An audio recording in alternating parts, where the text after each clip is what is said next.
Hi, everybody. This is day 1301. And of course, we have breaking news. We have breaking news almost every day. Almost every day. It seems like every day we're breaking new news. So I'm trying to change up a little bit about how I'm trying to reach out to more people. Thank you so much for coming on.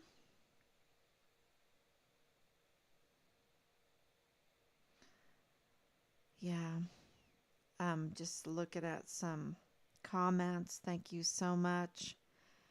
It is so sad to see what is going on, but we've been working you. It is so sad, and the emotions are so heavy, and you have to overcome them. You have to just put them aside to move forward. When we were asked to investigate our son's disappearance, it's like, what? What? And then you realize that they're not going to do it. They're not going to investigate. They're not going to be honest. They're not going to tell you what happened. They're not interested in that. They don't work for you, even though you're the one paying them. You know that this is a con job, that they extort the American people of their monies, and and they give this, speech and all this, that, they even take an oath, which they break, which God takes very, very seriously. Christ have mercy on them, because God takes the breaking of oaths very seriously. And so they take this oath, and yet they are working for foreign and domestic enemies. They're working for others, and you ask them, you try to be very kind. We try to be very kind from the very beginning. I think we've been very, very kind, considering what they've done to us, and what they did to Richard, really what they did to. But this is a double crime. I would say it's a triple crime, because of the Walmart mass shooting being part of Richard's case. And I would even say maybe a quadruple crime, because of, you know, um, Glendon Oakley Jr. being part of this. His case is part of this. Absolutely. And when you find out that they are working to cover it up, to protect criminals, to protect murderers, that they will ruin innocent people's lives, people that have worked their whole life, getting an education, getting into certain positions, um, to be law enforcers, to be prosecutors, to go through the whole voting process, the whole campaigning process to be voted in. And I'm speaking about District Attorney Yvonne Rosales, and to be maligned, to be destroyed, like they plotted and conspired, and with concerted efforts, to take her out of there, to take her out of the position that she worked her whole life to get into. And why? To cover up, um, adulterous sex acts by a Dreams Cabaret agent that is, um, you know, controlling the CID and other agencies, because of the adulterous sex acts. Because the thing about Leilani Hart, and they're very clever. But what we've learned, and let me make sure that I'm on. But I just was thinking um, about what's going on here. Can you hear me? Let me see. the thing about what I've learned through this, through witnesses talking about what is going on our military installations and what is going on in our government agencies, and they're, you know, because they've been weaponized, because they have been really taken over by foreign and domestic enemies uh, of this country. Absolutely. And what they do is they'll go in, Lilani Hart will go into her friend, Tavita Nusa, they're claiming they were relatives, but this is not true. Okay? We looked into that. It's not true. They're not relatives, but they call each other brother, sister, whatever. And they, have their little, uh, you know, uh, adulterous sex acts with each other, with other people, all together, however they want to do it. It's like a sex cult with doggy mask on, with nut, with whatever, at Dreams Cabaret, at whatever, wherever, whatever, right? And it does matter because what they do with today's technology is they film it, they film it, they document it. So the crime, because it is a crime when you're a CID agent and you're doing adulterous sex acts with the mother of Richard's platoon leader, so that uh, these altercations that were going on, okay, because we received intelligence coming in that altercations way before Richard went missing were happening between Richard and Dallas Hart. And, there's just so much evidence there with, uh, you know, and the El Paso Police Department could answer that. Um, and the Fort Bliss MPs could answer that, and the CID can answer that, and who are in those positions, right? Who has been in those positions? Who are in those positions? Why are they covering up for that? What kind of criminal activity are they profiting from that they are covered up for that? Or what kind of acts, sex acts, adulterous sex acts, whatever, whatever they did that are being documented through the filming of it all. And now they're blackmailed, right? Now they're blackmailed. Now they can be controlled. And so, there's been for decades, I think there's been this argument that, oh, we should be libertarian, whatever goes on in your bedroom, it doesn't matter, whatever, as long as you're not hurting somebody or whatever. This, through these years of covering Richard's, investigating Richard's disappearance, I'm realizing that's a very slippery slope. That kind of attitude, that kind of tolerance is a very slippery slope because we have so much blackmail. And, you could be thinking, okay, this is a private moment, and it's really not. And it's really not. So I think it's really important for us as a society to decide what is legitimate, what is allowable, what is legal, and what is not, and start enforcing that. Because I think a lot of the problems, how these criminal enterprises get a hold of our agencies, get a hold of our society, our community, and extort us for millions and millions and millions of dollars. Okay? I mean, for eight, and because it's very hard to wrap our minds around huge numbers. But if you're trying to build a building for $800 million, a new police station in El Paso for $800 million. That's a lot of money, y'all. And then it's never really that. They always go over budget, right? They always go over budget. They never can go under budget or stay on budget. And it goes over budget, and the community there, who is, you know, El Paso is not known to have the most richest people. $800 million is a lot of money to extort from them somehow, some way.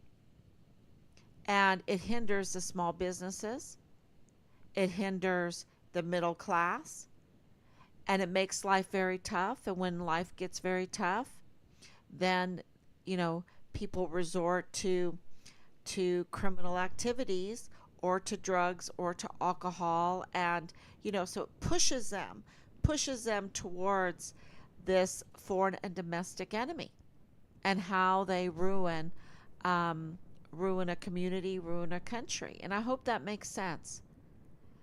But I've been told that there's a lot of filming going on, a lot of filming of these sexual acts, and this is a real problem, a real danger, because it affects all of us. It affects all of us.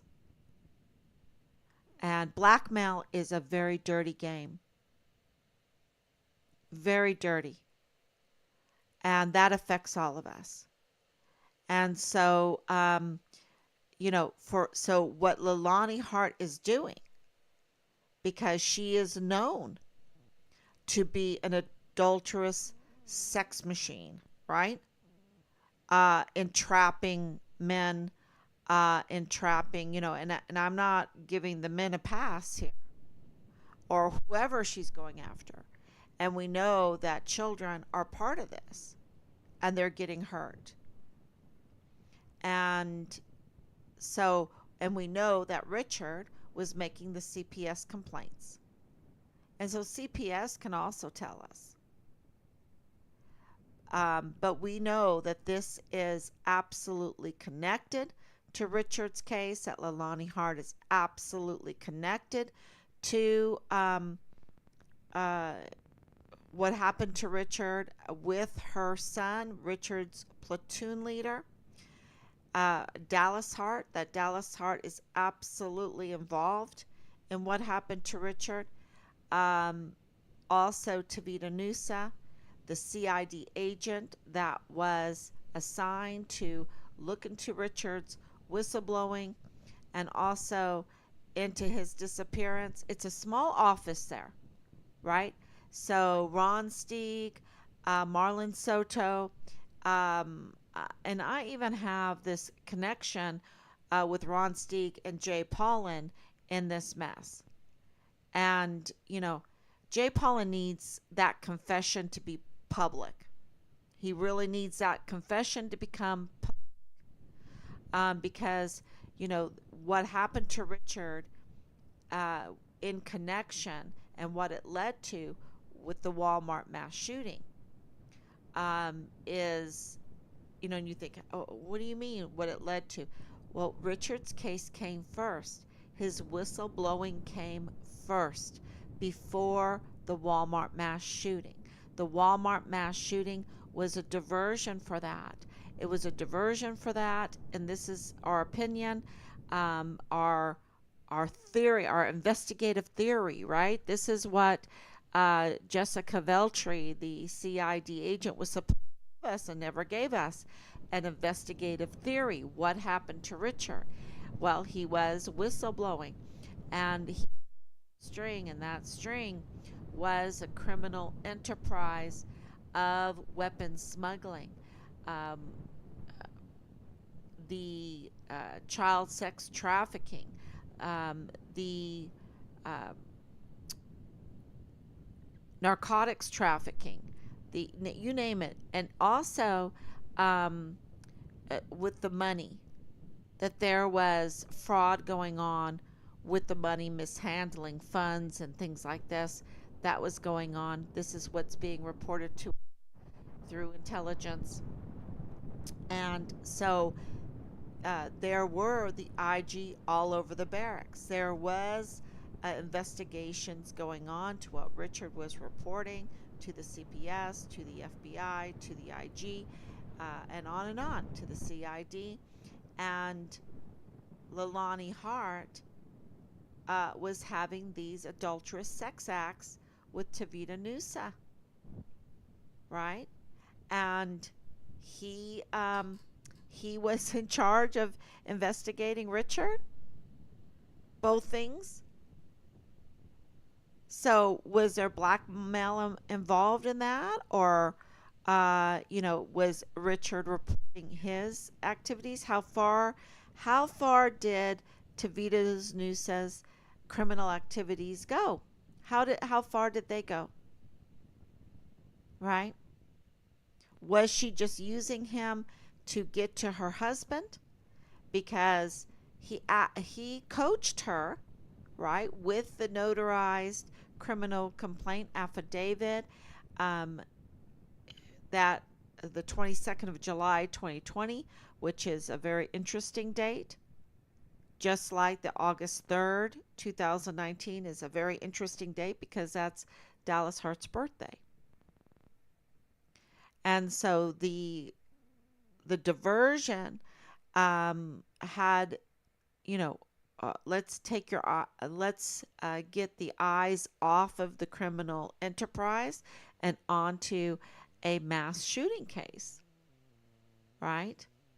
And that's why you see these actors in there, and they're I don't know what else to call them, agents, these agents, because Ernest Christopher Grant is, it has to be an actor or agent, a paid actor, a paid agent, because of what he said, what he did, does not makes has no connection with reality. Okay, no connection with reality.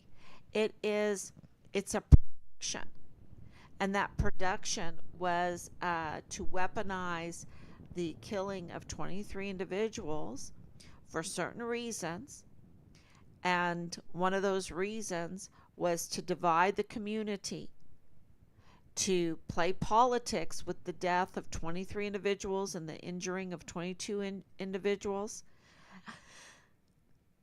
by spreading a false narrative, which was absolutely a false narrative. There's no truth in what uh, Ernest Christopher Grant said. Chris Grant to CNN, Chris Cuomo, or to Beto O'Rourke, or to Donna Sifford, or to what was the police officer's name? Coco, right? I think it was.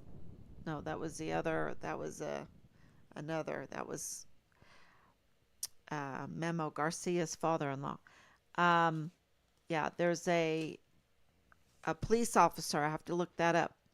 I, it's so important to know all these names because, um, and and Saucedo, right? Saucedo. What is her name? Her first name.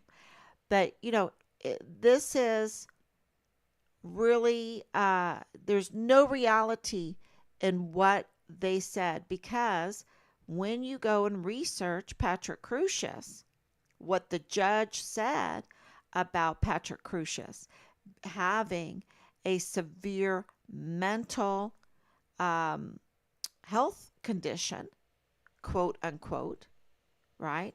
And then our intelligence, from very good intelligence, has confirmed that Patrick Crusius has um, um, autism.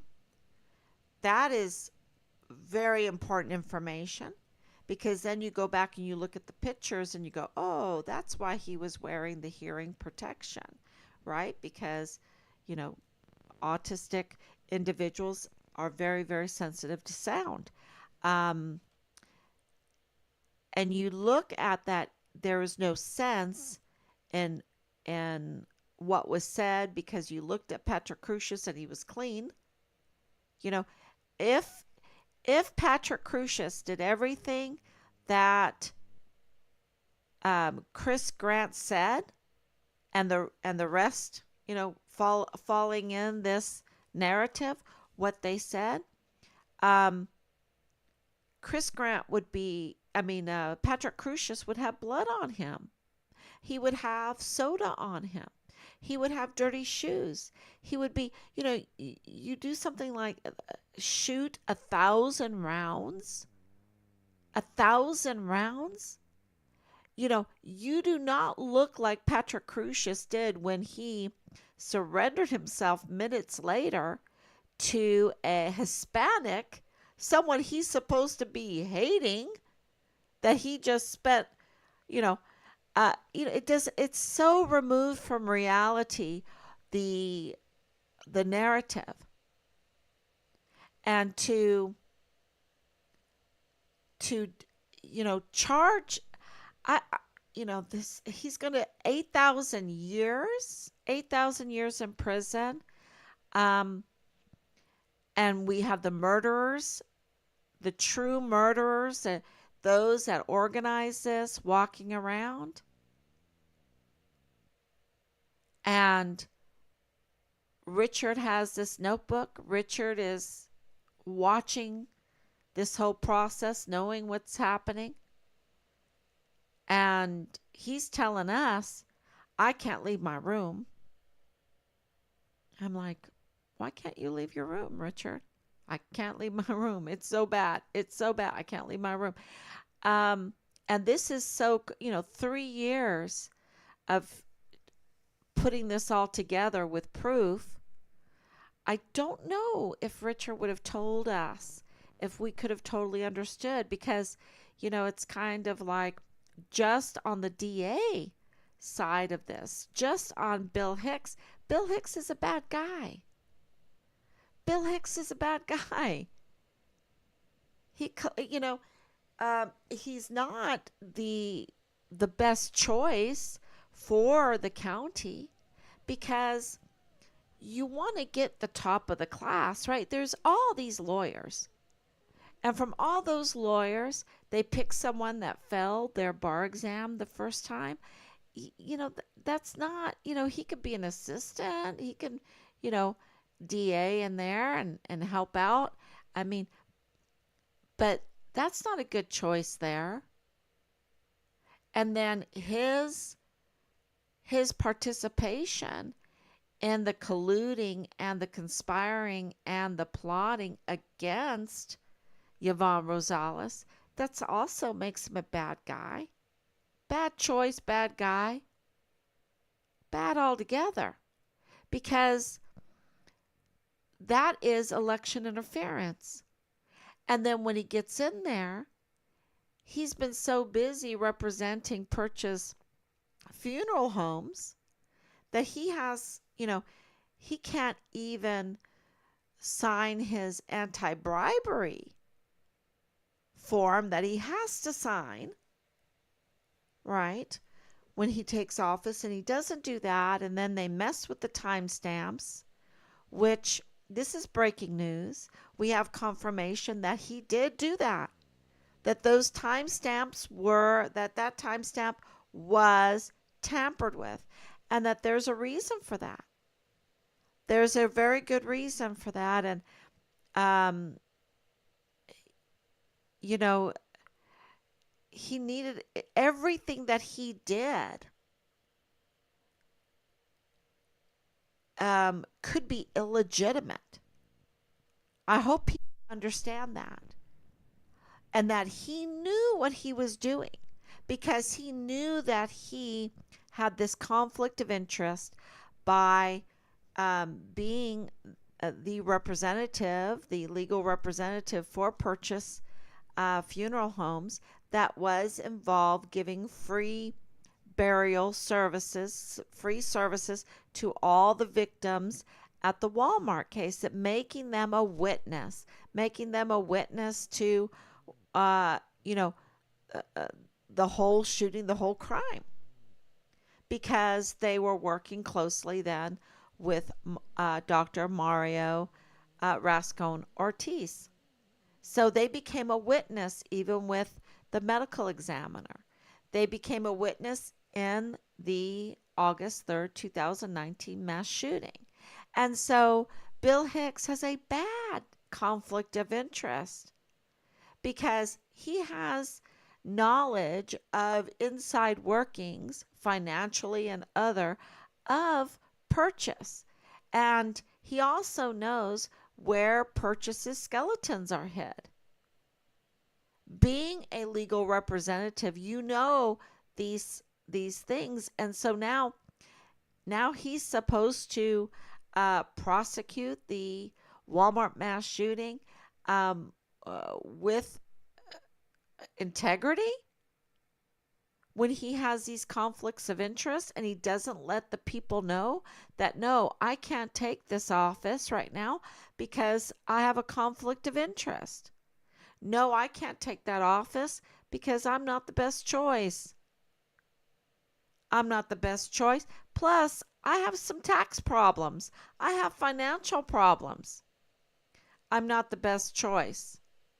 I also have bar complaints, state bar complaints on, this is not the right time. Maybe I need to clean up my act before I become the people's district attorney, before I become the people's prosecutor. You see, but he has no honor. He's a bad guy. He has no integrity. He's a bad guy.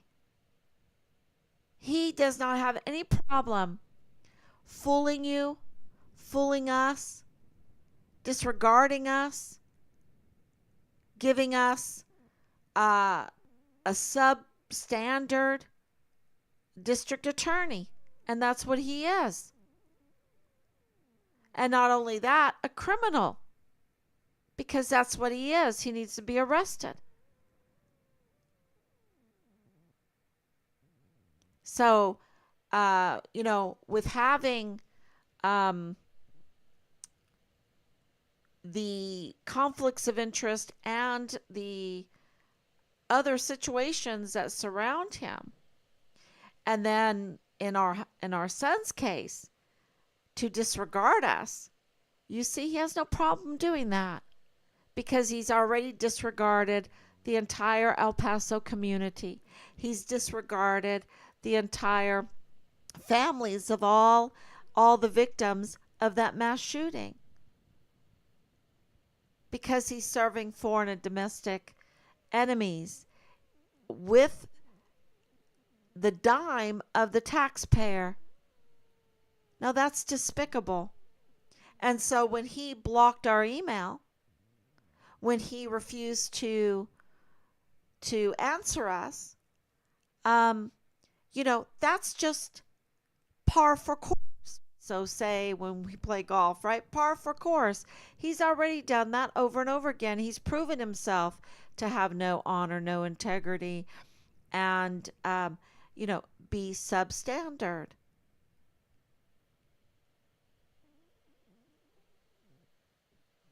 So let's hope and pray on this Ash Wednesday. Happy Valentine's Day. And it's Ash Wednesday. And Ash Wednesday is um, such a great day. It's such a great day because it lets everyone know that are bad, like Bill Hicks. Because the problem with Bill Hicks is that he thinks he can get away with it. He is bold. He's brazen. He's selfish. He's self-serving.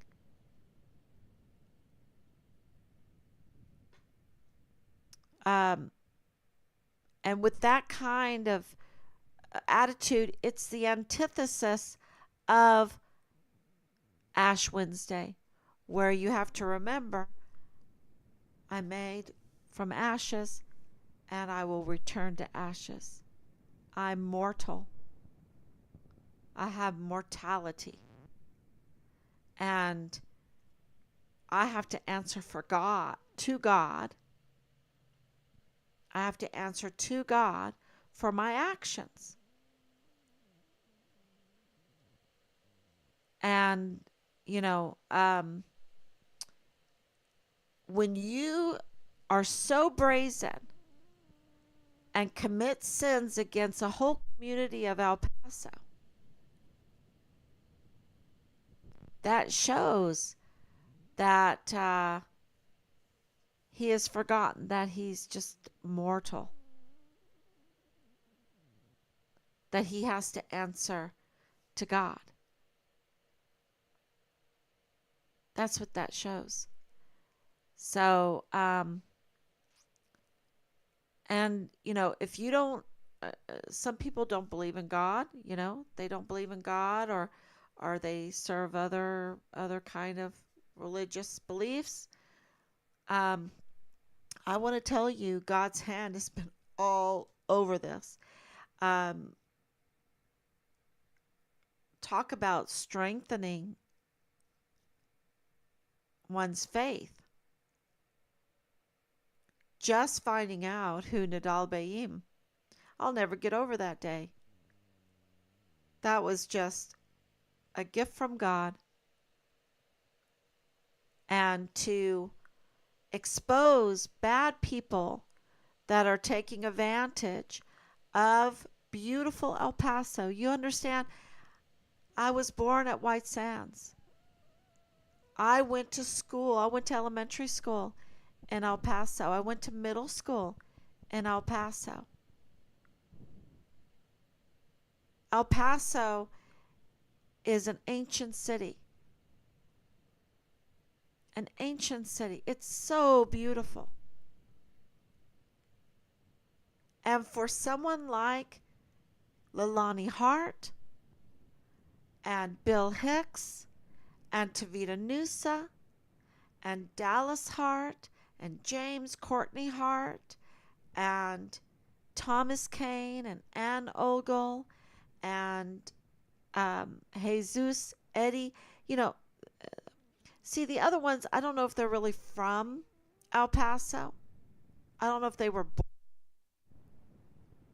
you know, they might not even care about it. I know Leilani Hart doesn't. I don't, she has an immigration issue. So she has no invested interest in that area. She has no ties to that area. And for her to, with her, you know, sex act antics, you know, and absolutely there are videos involved in this. There are recordings involved in this because Dallas Hart, we have confirmed, was running over to his mother's house and looking for the child pornography. So, which is child torture. And Idaho just put the death penalty for, I believe it's pedophilia. Which good for Idaho, and I hope we all follow that, because I hope we, you know, we realize that what we do in private absolutely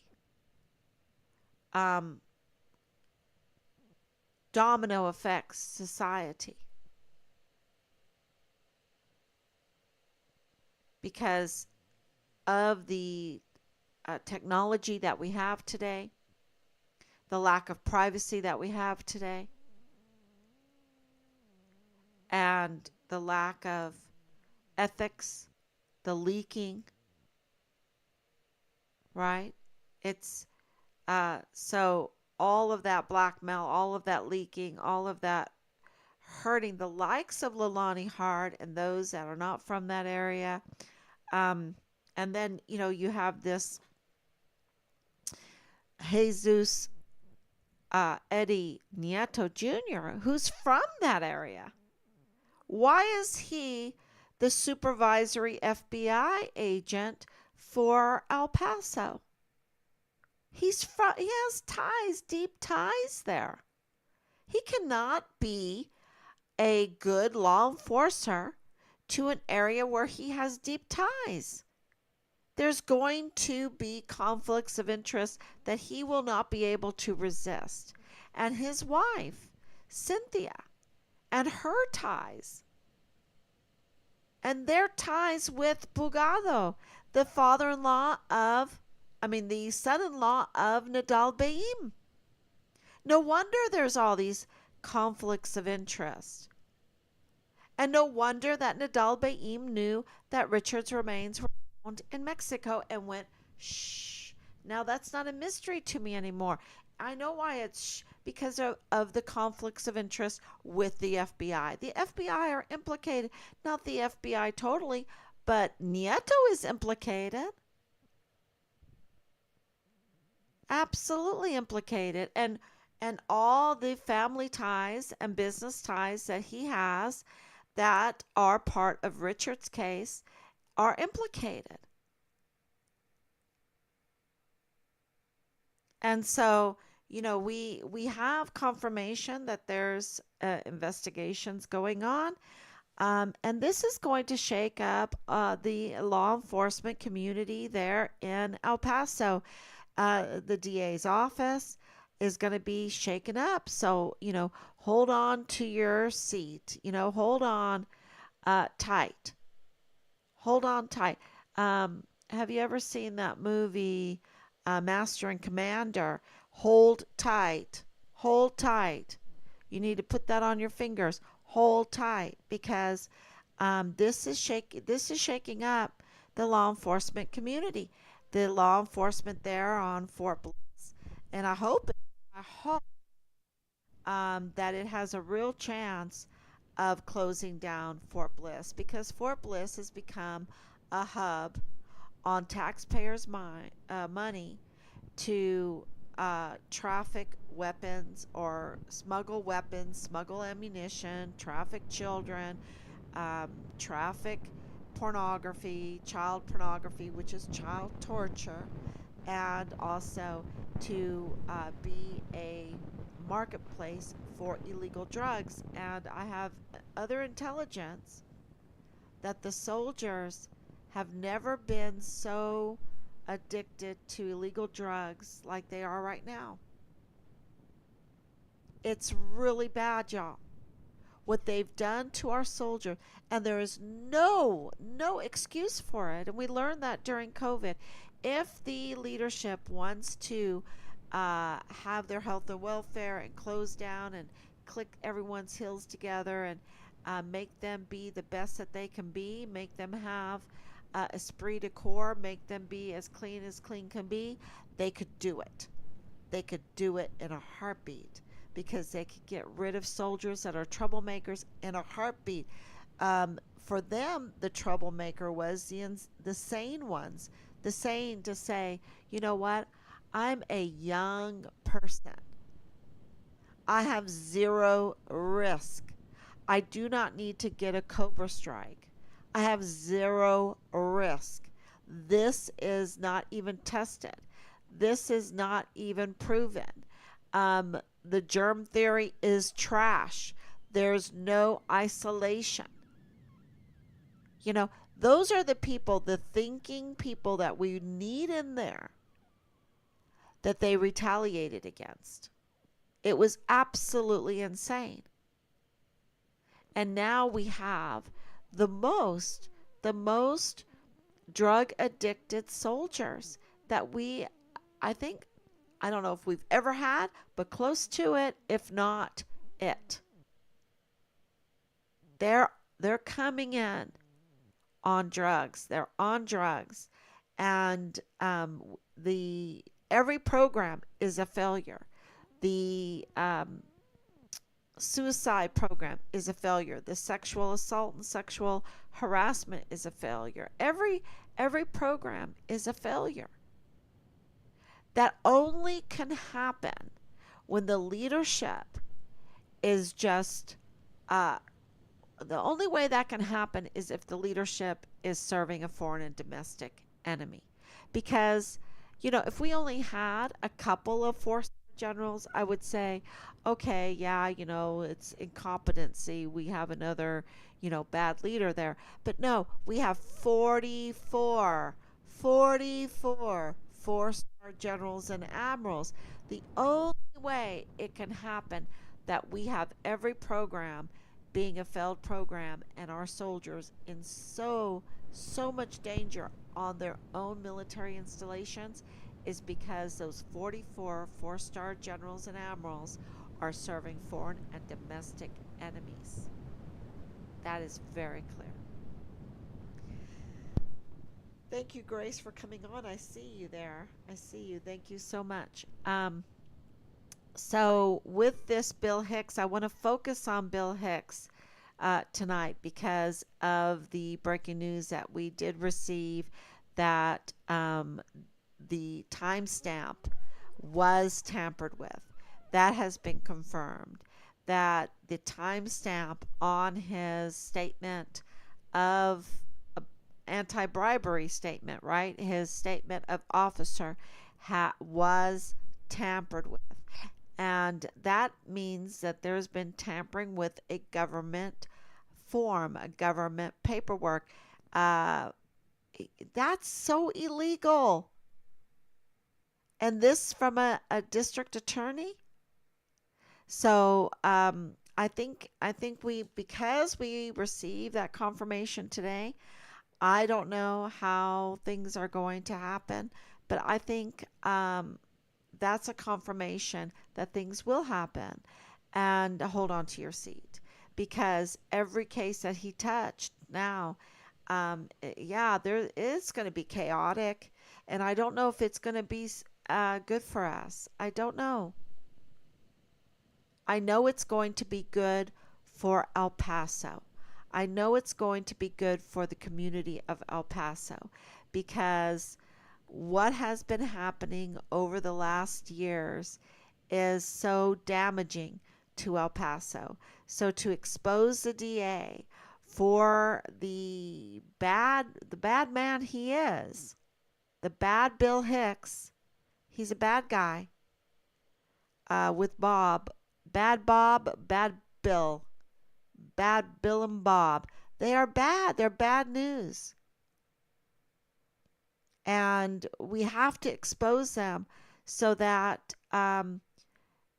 you know, uh, El Paso can free themselves from their grip, their criminal grip, and the absolute vile and vulgar narrative that they wanted the El Pasoans to believe. And it wasn't true, y'all. Everything that was said about the Walmart mass shooting was not true. It was not a white supremacist. He's not a white supremacist. He's autistic.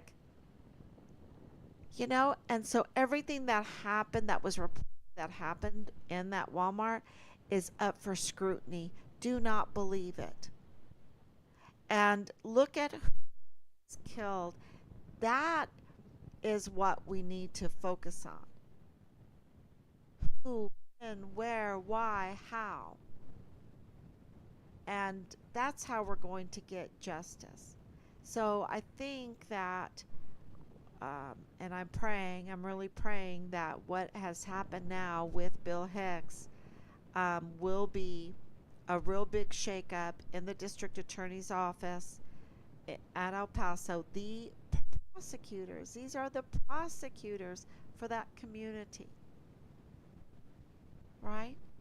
Millions and millions of dollars go through supporting them. And they have been an utter failure. And so I'm praying that John Briggs, because we know that John Briggs is no good. We know that Justin Underwood, who is a private attorney, is no good. So in order to um, you know get get these tentacles off of Fort Bliss and El Paso, um, we absolutely need to expose it. And so here we are. So here we are. So thank you so much on that.